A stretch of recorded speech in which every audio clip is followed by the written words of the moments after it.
नमस्कार, आप देख रहे हैं विदुर की नीति और मैं हूं आपके साथ साक्षी। आइए नजर डालते हैं आज की बड़ी और अहम खबरों पर। मध्य प्रदेश की सियासत में किसानों का मुद्दा एक बार फिर गर्मा गया है। कृषि मंत्री शिवराज सिंह चौहान पर गंभीर आरोप लग रहे हैं। उन्होंने किसानों से जितने भी वादे किए उनमें से एक भी जमीनी स्तर पर पूरा नहीं हुआ। सरकार भले ही किसान कल्याण वर्ष मनाने का दावा कर रही हो, लेकिन हकीकत कुछ और ही कहानी बयां कर रही है। किसानों का कहना है कि ये साल उनके लिए किसान शोषण वर्ष बनकर रह गया है। फसल के उचित दाम, कर्ज माफी, सिंचाई सुविधाओं, मुआवजे जैसे अहम मुद्दों पर किसान खुद को ठगा हुआ महसूस कर रहे हैं। ग्रामीण इलाकों में नाराजगी बढ़ती जा रही है और कई जगहों पर विरोध के स्वर भी तेज हो रहे हैं। अब बड़ा सवाल ये है कि क्या सरकार किसानों की इन समस्याओं पर ध्यान देगी या फिर वादों और हकीकत के बीच की खाई और गहरी होती जाएगी।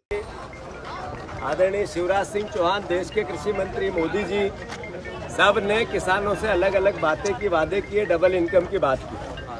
अभी शिवराज जी ने तो एक दिन संसद में कहा कि किसानों की 8 गुना इनकम हो गई। भैया आपकी 8 गुना नहीं हुई?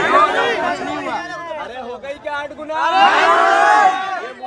अच्छा ये बताओ, ईमानदारी से अपने को झूठ नहीं बोलना। अभी कांग्रेस बीजेपी की बात नहीं, अपनी सरकार है, उसको कोई क्रिटिसिज्म भी नहीं करना।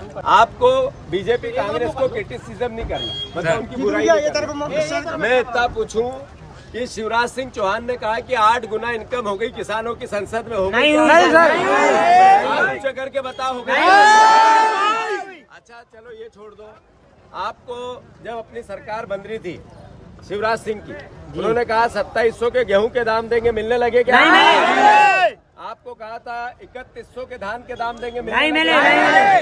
सोयाबीन का कहा था 6000 से ऊपर नहीं मिले। कहा था मिट्टी खरीद लूंगा, खरीदी मिट्टी? सर खरीदने का बोला था, खरीदा?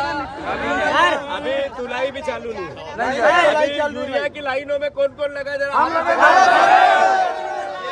कहते हैं किसान कल्याण वर्ष है। किसान कल्याण वर्ष है कि किसान शोषण वर्ष है? अरे बताओ क्या है? ये किसान शोषण है। ये बताओ ईमानदारी से, अपने में से कितने ने झूठ नहीं बोलना है, बीजेपी को वोट दिया था? हमने। अब ये बीजेपी वादे पूरे नहीं करे तो वोट देना चाहिए क्या? बने रहिए हमारे साथ, देखते रहिए विदुर की नीति। नमस्कार।